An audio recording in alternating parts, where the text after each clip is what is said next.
नमस्कार दोस्तों, education hub में आपका स्वागत है। आज आप लोगों के लेकर के आए हैं क्लास 10वीं के श्वसन चैप्टर बायोलॉजी से। तो जो भी चैनल पढ़ रहे हैं कृपया चैनल को सब्सक्राइब कर लीजिएगा। बिना देर के हुए हम पढ़ते हैं। चैप्टर 2 है श्वसन, जो बायोलॉजी से आता है।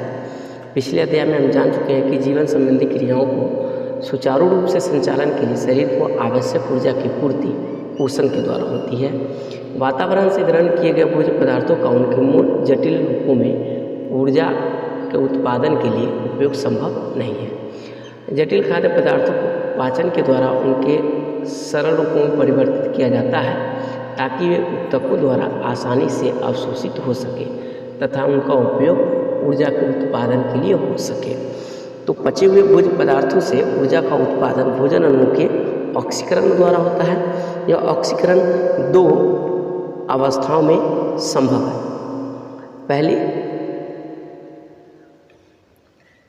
पहला जो होता है इसका अवायवीय ऑक्सीकरण होता है और दूसरा वायवीय ऑक्सीकरण होता है।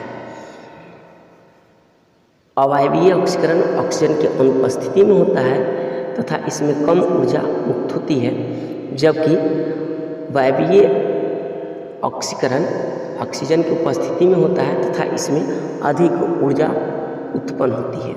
ऑक्सीजन की अनुपस्थिति में भोजन अणुओं के ऑक्सीकरण से मुक्त ऊर्जा की मात्रा बहुत ही कम होती है। भोजन अणुओं की संचित ऊर्जा अधिक से अधिक मात्रा में मुक्त हो, इसके लिए उसका ऑक्सीकरण ऑक्सीजन की उपस्थिति में होना अनिवार्य है। शरीर के पोषण के साथ साथ ऑक्सीजन की भी आवश्यकता होती है। शरीर को यह ऑक्सीजन श्वसन के द्वारा प्राप्त होता है। तो इस तरीके से हम कह सकते हैं कि श्वसन उन सभी प्रक्रियाओं का सम्मिलित रूप है जिसके द्वारा शरीर में ऊर्जा का उत्पादन होता है।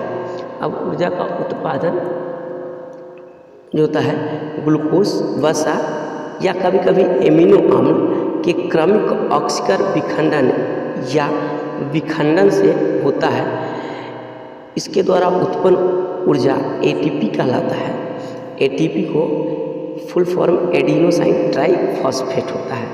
यह ऊर्जा एटीपी जो है विशेष प्रकार के यौगिक के रासायनिक बंधन से संग्रहित हो जाती है। इसी रूप में संग्रहित ऊर्जा का उपयोग सभी जीव एटीपी के जलीय विघटन के द्वारा करते हैं। सभी जीवों के द्वारा जलीय विघटन के रूप में होता है उपयोग सार्वजनिक। इसे सार्वजनिक ऊर्जा वाहक भी कहा जाता है। किसको? तो एटीपी को सार्वजनिक ऊर्जा का वाहक भी कहा जाता है। इसे जैव ऊर्जा भी कहा जाता है। जैव ऊर्जा के उत्पादन में ग्लूकोज का उपयोग किया जाता है, इसलिए ग्लूकोज को कोशिकीय ईंधन कहा जाता है। जैव ऊर्जा उत्पादन में ग्लूकोज का उपयोग किया जाता है, इसलिए ग्लूकोज को हम लोग कोशिकीय ईंधन कहते हैं। अब हम लोगों ने देखा क्या कि श्वसन की जो क्रिया होती है, एक रासायनिक ऊर्जा इसमें उत्पन्न होती है जो एटीपी कहलाता है। तो श्वसन का जो रासायनिक समीकरण होगा, ये इस तरीके से हम दे सकते हैं। C6H12O6 + 6O2 एंजाइम की उपस्थिति में 6CO2 + 6H2O+ ऊर्जा, अर्थात ग्लूकोज ऑक्सीजन के साथ एंजाइम की उपस्थिति में अभिक्रिया कर कार्बन डाइऑक्साइड जल और ऊर्जा उत्पन्न करती है। अब इस तरीके से हम लोग श्वसन की परिभाषा दे सकते हैं कि श्वसन वैसी प्रक्रियाओं के सम्मिलित रूप को कहते हैं जिसमें बाहरी वातावरण से ऑक्सीजन ग्रहण कर शरीर की कोशिकाओं में पहुंचाया जाता है, जहां इसका उपयोग कोशिकीय ईंधन यानी ग्लूकोज का ऑक्सीकरण कई चरणों में उपस्थित एंजाइमों की उपस्थिति में करके जैव ऊर्जा का उत्पादन किया जाता है तथा इस क्रिया से उत्पन्न कार्बन डाइऑक्साइड को फिर कोशिकाओं से शरीर के बाहर निकाल दिया जाता है। फिर से एक बार हम श्वसन की परिभाषा देते हैं। श्वसन वैसी प्रक्रियाओं के सम्मिलित रूप को कहते हैं जिसमें बाहरी वातावरण से ऑक्सीजन ग्रहण कर शरीर की कोशिकाओं में पहुंचाया जाता है, जहां इसका उपयोग कोशिकीय ईंधन यानी ग्लूकोज का ऑक्सीकरण कई चरणों में विशिष्ट एंजाइमों की उपस्थिति में करके जैव ऊर्जा का उत्पादन किया जाता है तथा इस क्रिया से उत्पन्न कार्बन डाइऑक्साइड को फिर कोशिकाओं के शरीर के बाहर निकाल दिया जाता है। तो इस प्रकार से श्वसन की दो अवस्था हो जाती हैं। प्रथम अवस्था अवायवीय है और दूसरा वायवीय श्वसन है। अवायवीय श्वसन या श्वसन का प्रथम चरण है। इसमें ग्लूकोज का आंशिक विखंडन होता है। ग्लूकोज का आंशिक विखंडन होता है और यह 3 या 2 अणु वाले पायरुवेट जिसमें 3 कार्बन अणु पाए जाते हैं का निर्माण होता है और यह कोशिका द्रव्य में होता है। इसके प्रत्येक चरण विशिष्ट एंजाइमों द्वारा उत्प्रेरित होते हैं। इस प्रक्रिया में ग्लूकोज अणु का आंशिक विखंडन होता है और इसमें ऊर्जा बहुत कम ही मुक्त होती है। शेष ऊर्जा पायरुवेट में ही रह जाता है। इसके 3 निम्न स्थितियां होती हैं जिसको हम लोग डायग्राम के द्वारा समझेंगे। ये ग्लूकोज का कोशिका द्रव्य में ऑक्सीजन की अनुपस्थिति में, जिसको हम लोग अवायवीय श्वसन कहते हैं, विखंडन होता है और यह क्या बनाता है तो पायरुवेट और एटीपी बनाता है, एडिनोसाइन ट्राइफॉस्फेट, जिसको हम लोग रासायनिक ऊर्जा कहते हैं और यह बहुत कम ही मात्रा में बनती है। अब ये जो पायरुवेट होता है यह ऑक्सीजन की अनुपस्थिति में इथेनॉल और कार्बन डाइऑक्साइड का निर्माण करता है। यह प्रक्रिया ईस्ट में होती है।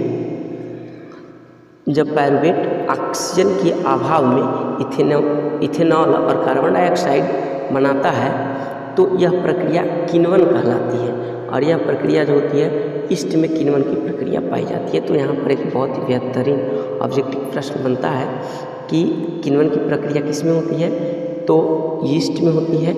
किण्वन कैसी प्रक्रिया है, तो जब पायरुवेट ऑक्सीजन के अभाव में इथेनॉल का निर्माण करता है तथा कार्बन डाइऑक्साइड का, तो इस पूरे प्रोसेस को हम लोग किण्वन कहते हैं।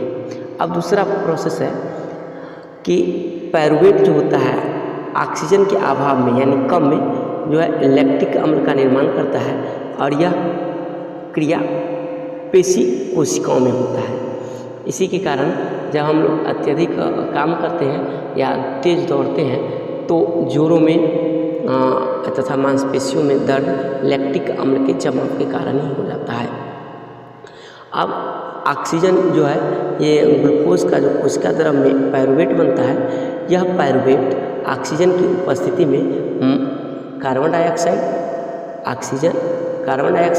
जल तथा ऊर्जा का निर्माण करते हैं और यह प्रक्रिया माइटोकॉन्ड्रिया में होता है।